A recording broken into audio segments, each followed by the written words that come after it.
Good morning. I'm just going to have a quick check on my phone that everything's working right. Had a couple of technical difficulties getting in. My computer decided that it couldn't open the camera, so I'm trying to work from my phone and an old iPad, so hoping that you can see me. I'm just trying to see if I can see you, so if you're on, then please say hi in the comments and I'll see if I can find you in a minute. Yep, I can actually see myself, so I'll just tag Rebecca in as well so that I'm here. Okay, so welcome everyone, and yeah, if you have, just say hello in the comments if you're here. I can see your comments as well, or my comment coming up there, so that's good. If I can, I will answer any questions that you have. If you want to ask any questions in the comments, then I'll try to answer them if I can as I go, but if not, I'll definitely get back to you at the end of it. So yes, I just want to say a huge thank you to Rebecca for hosting this Chakra Summit, and I also, I don't know about you, if you've been watching anyone else, but I've been watching some of the other speakers as well. It's been great to hear all their different perspectives and how everyone works in this metaphysical world. So, and I'm also really looking forward to interacting with you all too. So who am I? So my name is Nicola. I'm an intuitive energy healer, and I work with the energies of Reiki, shamanism, and I also work with dragon energy and the archangels. I work on a soul level, and I remove energy blocks that are stored in the body, that basically get stuck in the body and need removing.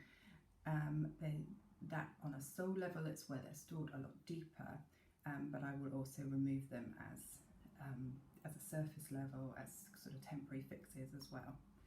So I like to work with the crystals, oracle cards, and I use that in all of my readings that I do, any sessions that I do. I work distantly and I work in my practice room in the New Forest here in the UK.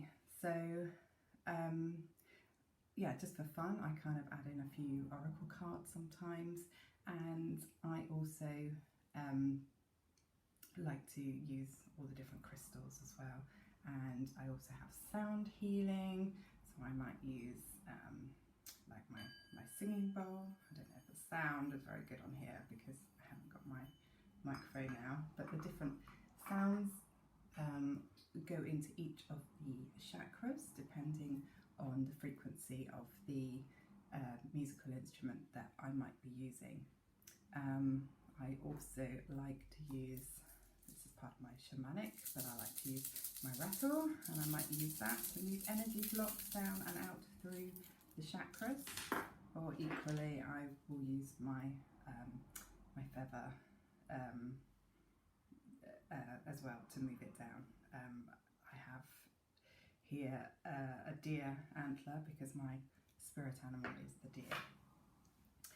So today then I'm just going to talk a little bit about how I work with the chakras when I'm working, either doing Reiki or whether I'm doing shamanism or what it is that I'm working in a session. So I'm also going to talk about doing how I do like a body scan of the chakras, and I'll give an example so that you can have a go at doing that too. You can do it along with me.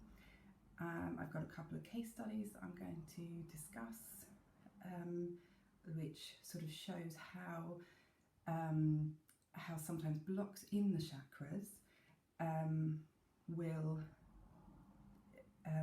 it can either manifest itself as an illness or as pain within the body. So I'm going to talk about the metaphysical reasons for the pain. Hi Rebecca, I can see that you're here. I'm just going to talk, I've also got an oracle card as well that I pulled for the collective. I asked for the highest good of the collective, and I've got a card from my Chakra Wisdom oracle card, so I'm going to read one of those as well that I've already pulled out.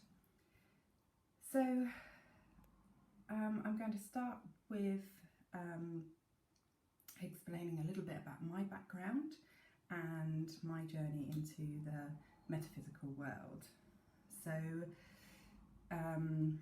basically for me, I started, I was an early years educator and went on to teach and train other adults who wanted to work in the profession. And later when I had my children, some of them are still, I've got 3 boys, but they're teens and the youngest is 9. So as I had my own children, I kind of gave that up. And when my middle son was at school, he started getting like it was called abdominal migraines, but basically he was vomiting most days. And it was kind of, they decided, we went through many different ways of finding out what could be wrong. And as a mum, when your child starts getting ill, you start trying to find out everything you can about that, what that is, and what could possibly be causing it. Because for the abdominal migraines, it was some sort of anxieties. So his anxieties were in school, and when he was at school, he was diagnosed then with school phobia.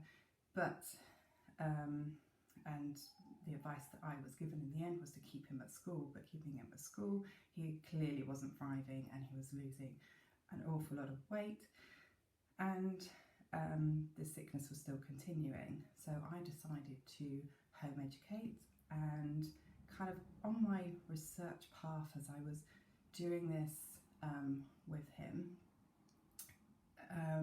I came across a book by Elaine Aron, which is all about the highly sensitive child or highly sensitive person. And for me at the time, I was just looking up sensitivities, trying to find out things that might be wrong in his tummy.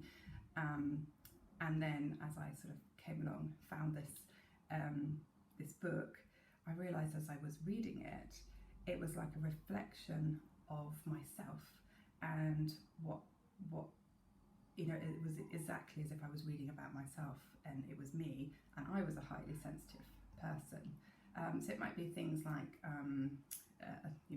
like the labels. I was cutting out the labels of my son's clothes because they would irritate him, and they were soft. There were different things, different sensitivities that were sort of happening as I'm reading along. It's like, that's actually me. And then as I'm learning more about this, I entered the world of star seeds and rainbow children and things like that, which, that's a talk for another day. And just going down that line, I then found out about an empath and realised that, that was something that I was, as well as my son, that it was the whole world kind of opened up. And from there, I started learning more about being an empath and realised that I could feel things. And being an empath is that you feel things deeply in your body. It could be that you're feeling pain in other people's bodies and you embody it and take it on as your own, or it could be that you're taking on the energy of the room that's around you. You might go in and sort of feel like you don't, if there's lots of people in the room, there's lots of happiness, then you might feel that. If there's been an argument and you've just walked in, you might feel that. You can also feel the energies of of an old building or something like that as well. So it's all different kind of levels of it, depending how sensitive perhaps you are to those energies. And what it is just that you're reading those energies, and sometimes that also borders onto being clairsentient. So those feelings that you've got you can feel, when you feel pain points in other people's body, then that's usually clairsentient, is sort of being opened up. So I kind of explored this even more. For my son, home educating worked. He was thriving again. We sorted out his kind of anxiety issues, and he is coming to the end of his schooling. Now he has gone back to school, but that was his own choice later on in life. So yeah, so it's just kind of to show how sometimes you know, when your child has something, they can often mirror back. If they have an illness or something, sometimes it mirrors back worries or anxieties that you have as a parent, but I'll kind of go into that a little bit later. So I then began to kind of explore, for me, like as an empath, to help me keep myself calm. I would go to meditation, so I started down the route of transcendental meditation twice a day, and this helped to sort of calm the nerves, the anxieties and the worries. And I'd always been interested in all these kind of metaphysical things like the tarot. You can see, I don't know if you can see, I might try and move my camera, but I've got a big array there of all my different oracle cards and tarot, and a lot of books that I kind of read, just love book reading, so I kind of got into it all. But it was through really the meditation that I began receiving different messages, and in that kind of stillness excuse me, water.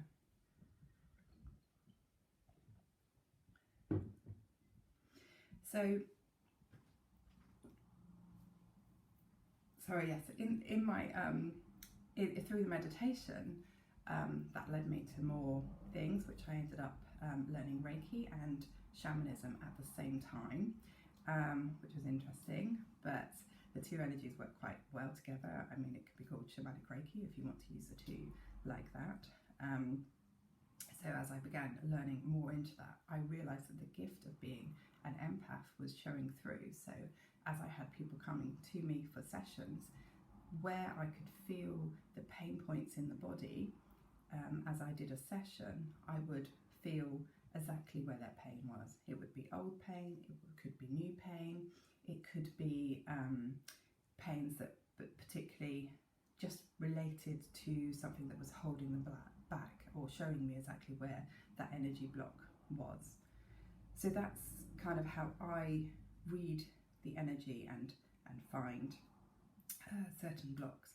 So one of a case study that I'm going to give is a child that I, one of the sort of first children that I worked with, I was finding that actually, I mean, Spirit always knows, they send you who you can help and who you can work with. They tend to send them to you and what is needed, and often it's a reflection, again, that reflection of what it is that you need to work on yourself, or because you've worked on that and been to that place.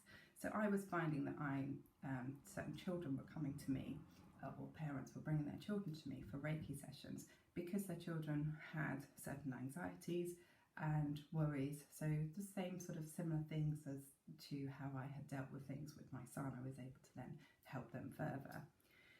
But the first child that came to me was kind of at the start of the lockdown. So I couldn't see her in my room, so I had to do a distance healing. And this child was struggling. She'd been ill for quite some time. Her mum, this is in her ankles, sorry, her ankles had been, you know, really playing up. And she wasn't able to walk on them because they just hurt too much. Her mum had taken her to the doctors, although that was like a diagnosis over like a Zoom call, because they weren't taking anyone to see at the doctors at the time. And they weren't necessarily particularly helpful in that they just said, well, it could be this, it could be this, or it could be this.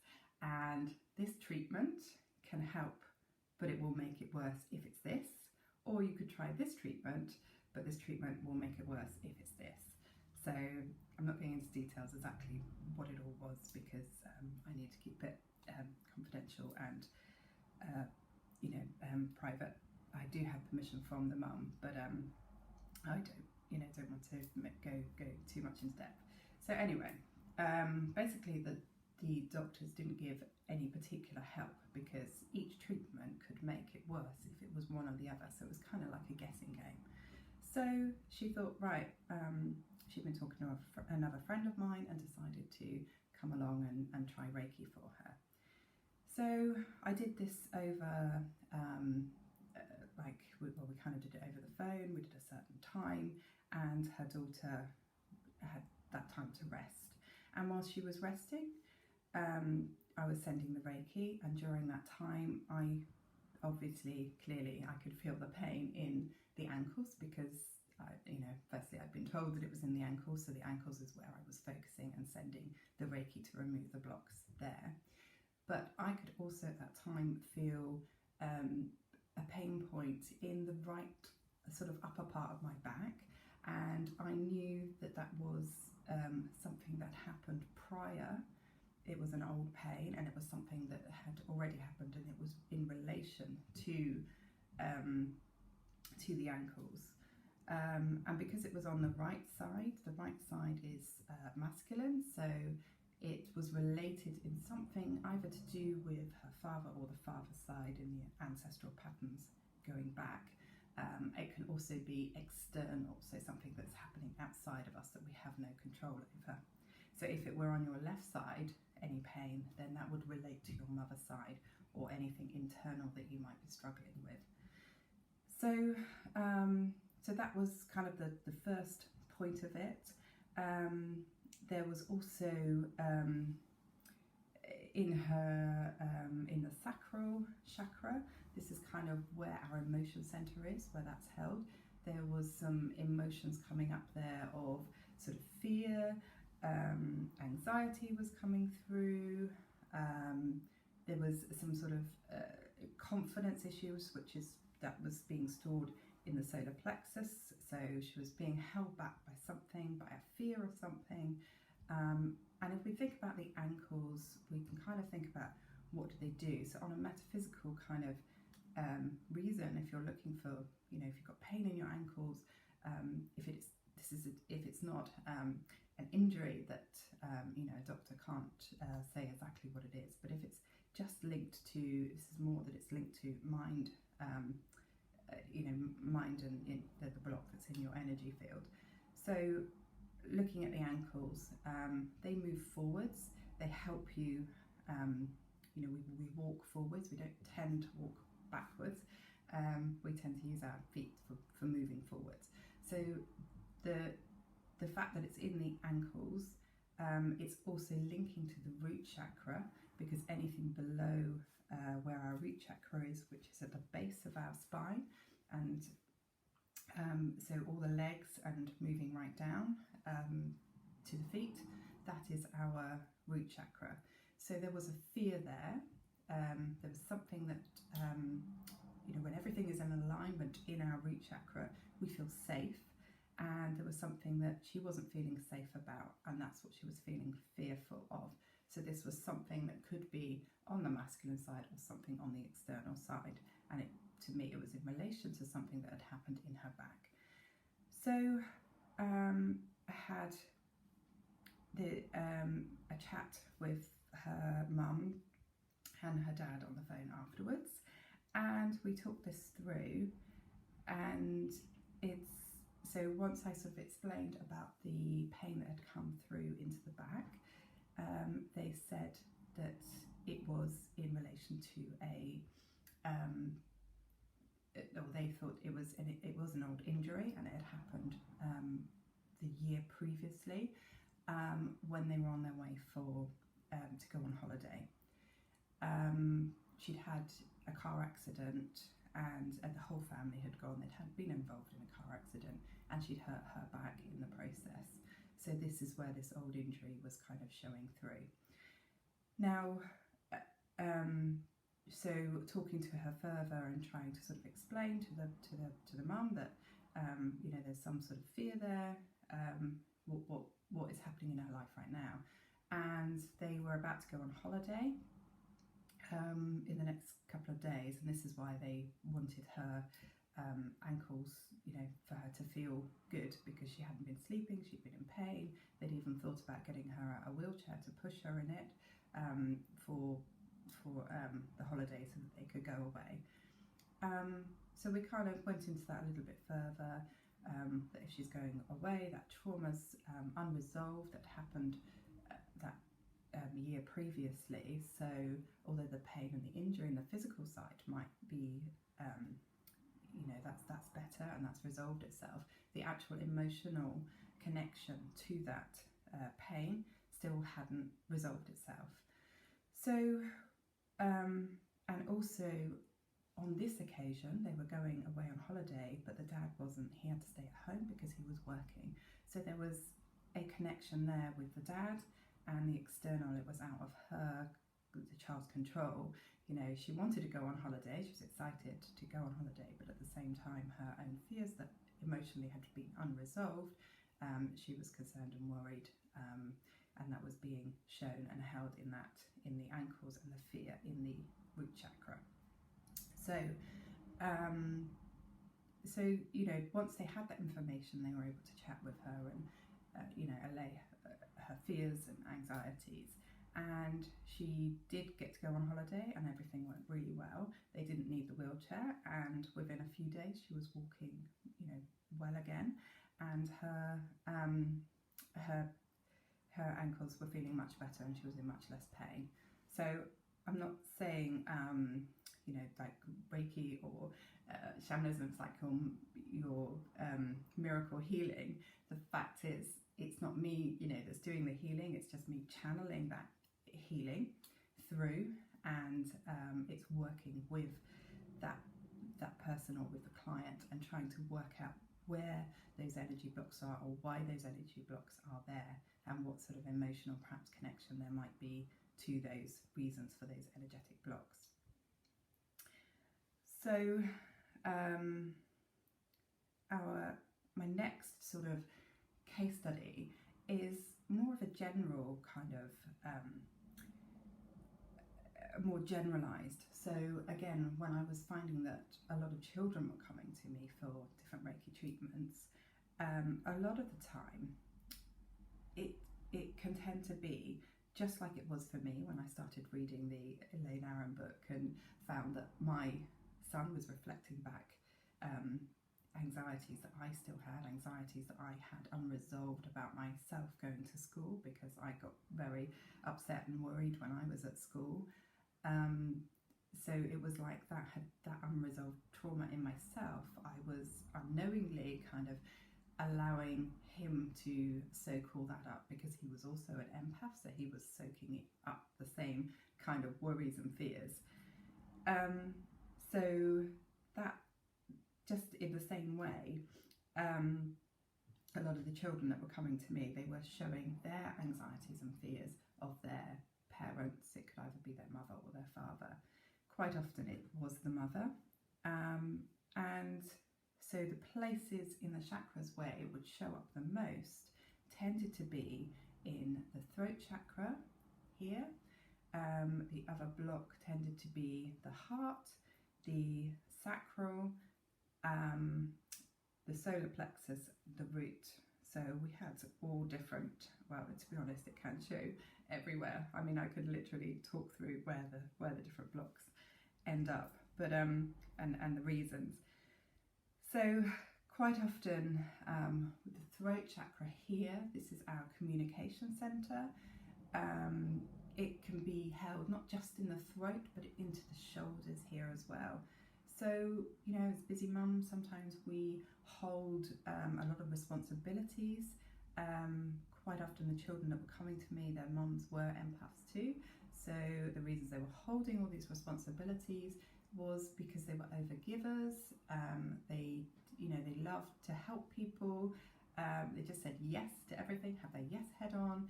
They didn't have their power center switched on, and your power center is your solar plexus. So they were not able to set their boundaries and to say no.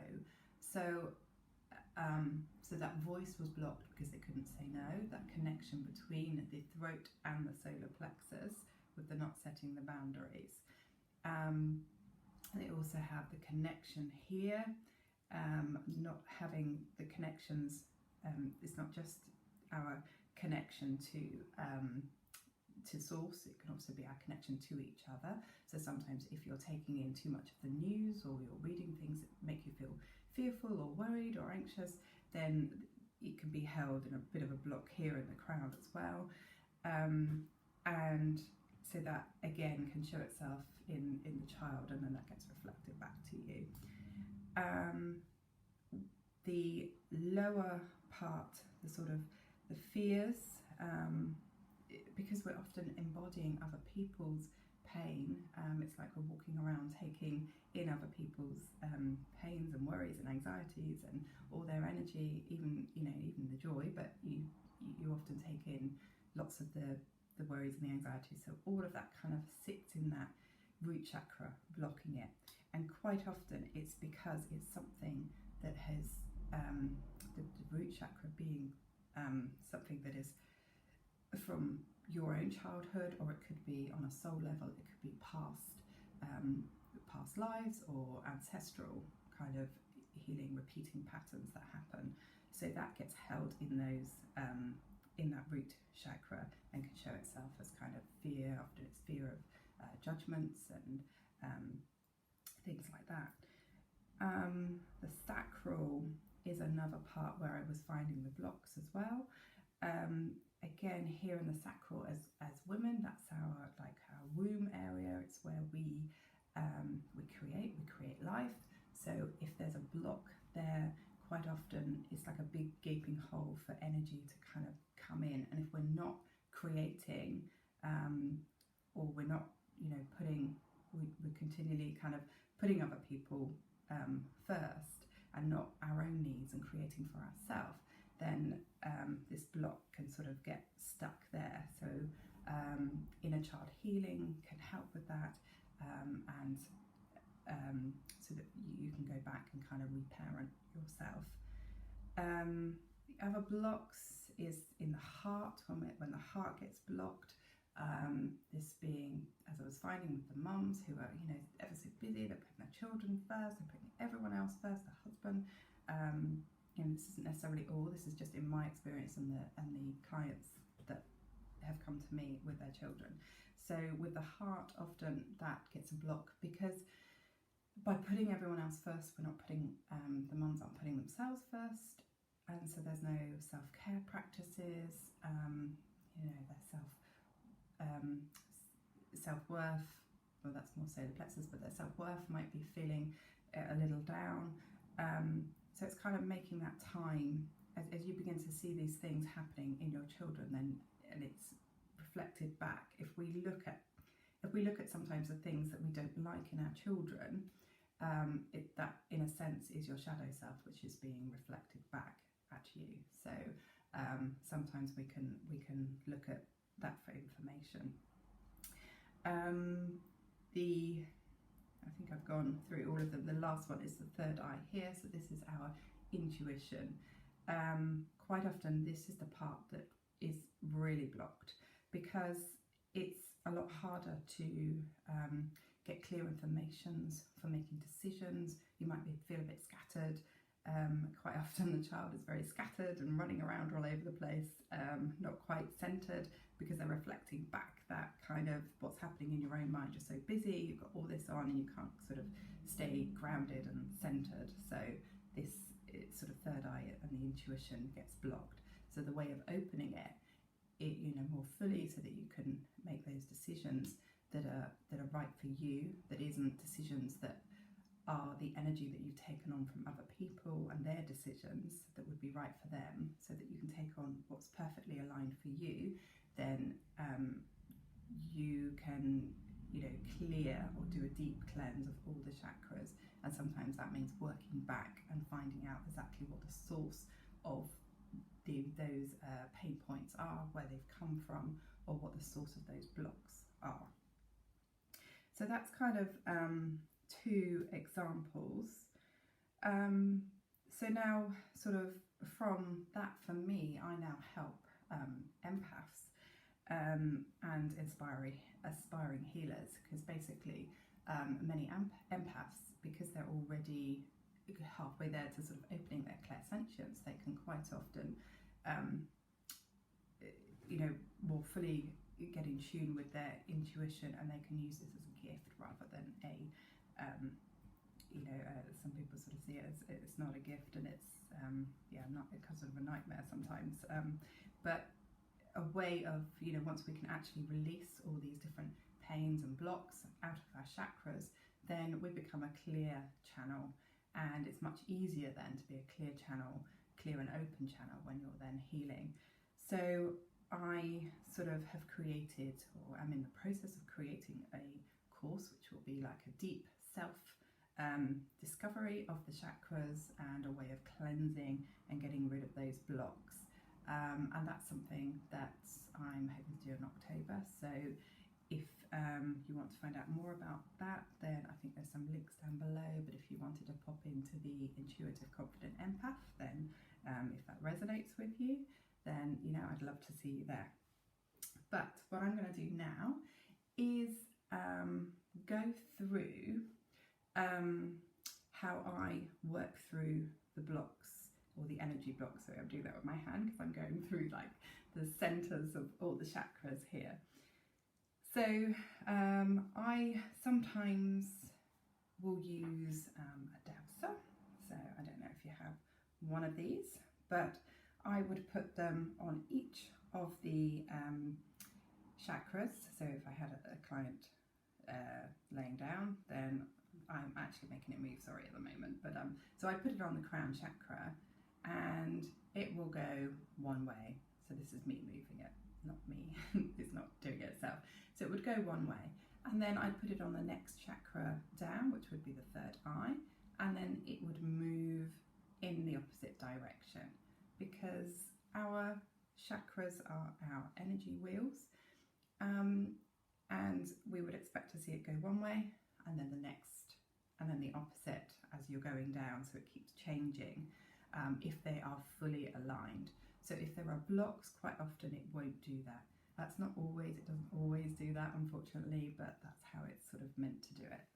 So you can use this, you can also use crystals, place each one on a chakra as well, and again, to check that you've got the right crystals in the right chakra, then you can also use your dowser to check that it's going in the opposite directions, every other one.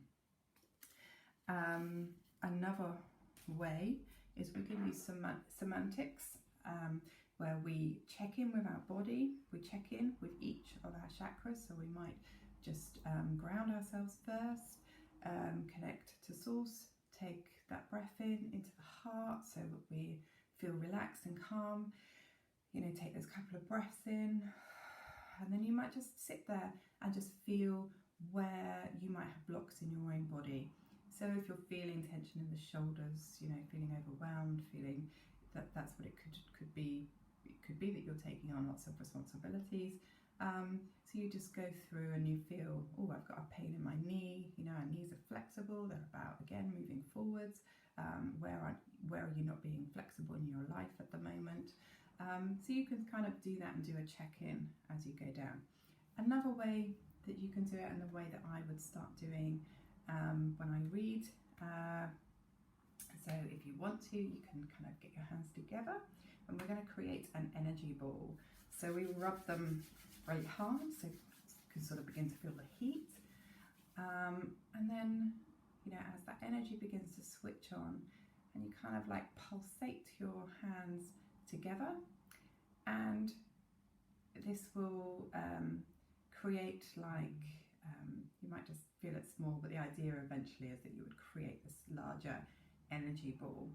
So you just kind of play with it, and feel, you should be able to feel some sort of magnetic pull.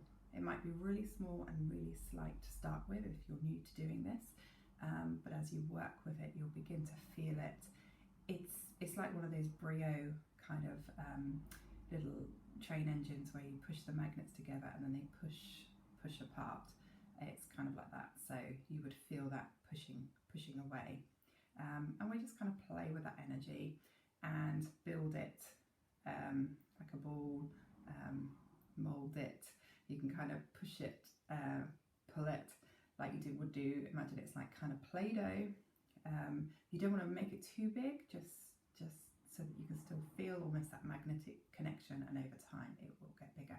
So this basically is opening our heart, our hand chakras, because we have chakras in our hands and our feet. So we don't just have the 7 chakras, there are more in our body. So once our hand chakras are open, we've now created this energy chi ball, so we can kind of use that as a healing ball, and we can take it straight to the heart. So that will add some healing.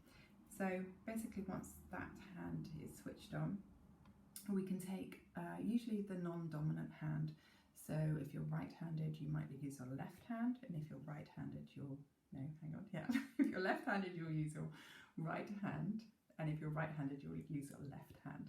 So your non-dominant hand, you'll take from your crown chakra. So we start up here, it's a couple of few centimeters above your head. You'd start at the crown and just slowly take it down past each chakra. So we move from the crown to the 3rd eye, and from the 3rd eye you would move slowly down to the throat chakra. And as you're doing this, so we continue, I can't really show you an example, I don't know if I stand up, but you'd continue down to the heart chakra here, to the solar plexus, to the sacral, and on down to the root chakra. So this is like a very quick body scan, and what you'd be expecting to feel is, or look for, is temperature changes. So you might feel some heat or some cold as you're placing your hand down.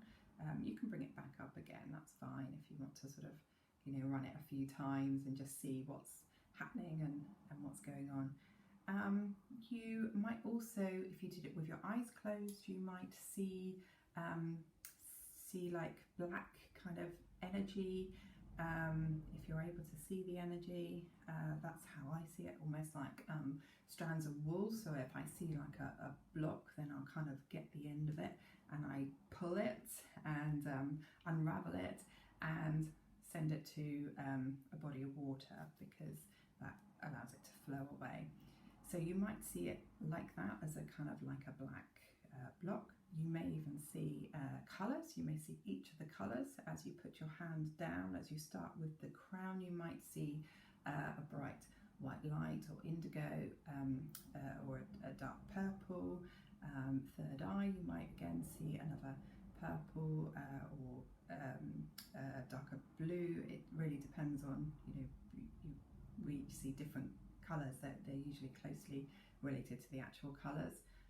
As we come further down the throat here, we might see a nice light turquoisey blue. The heart, some people see a pink, associate it with pink, and some people will see it as a lovely emerald green. So you'll see what's right for you. And then as you come down the solar plexus, you'll see a nice orange colour. Solar plexus is yellow, you'll see a lovely bright yellow colour, and then you'll move down, see the orange, and then the red as you get down to the root. So if we were seeing it all in balance, so for me, if I will see the colours, and I will see them as a bright, a really nice bright colour. If they were overactive. So that's how I would see them. An overactive chakra to me would be a really dazzling, bright kind of light in each of those areas. And if the chakras were underactive, then I will see them as a very dark, sort of dark sludgy kind of colour. So that might be something that you notice as you send your hand down. If you're in balance, then I just see it as a nice, lovely colour that are matching those colours, not too much is happening. So that's one of the ways that, or some of the ways that you can read the energy in your chakras and read if there's any blocks. And obviously if you do then find some of those blocks, you can release it down to the ground, to Mother Gaia, and send it down. You can ask for like a flush. You can imagine a flush happening, so it's all coming back. You pull the energy from Mother Gaia, you pull it upwards, and you're connecting in with Source, and you're asking for Source to kind of cleanse down that golden shower as well. So it's almost like you're creating this flush through of energy until you bring those chakras into alignment and balance again. So the last little thing that I'm going to talk about this morning that I'm going to do is I've already pulled out a card for the collective. So I asked for a card for a message for today. And this is from the Chakra Wisdom Oracle cards by Tori Hartman. So the message today, funnily enough, ended up, I'm not sure if that's backwards to you, but ended up being balance. And that's exactly what we're kind of talking about here with the whole Chakra Summit is about balancing your chakras and knowing when they're balanced or not. So balance. But the message that actually comes with this one is I must create before the opportunity disappears. So that's the message that comes with that one. Okay, so right, so a huge thank you for those that have stayed on and listened. It's been lovely having you here. I think Martine has, Latoya has, I can't see it. I can't see who else is here. Rebecca might be here as well. So yeah, thank you so much. And I'd love to see you in my group or at some stage. Yeah, thanks ever so much. Okay, bye-bye.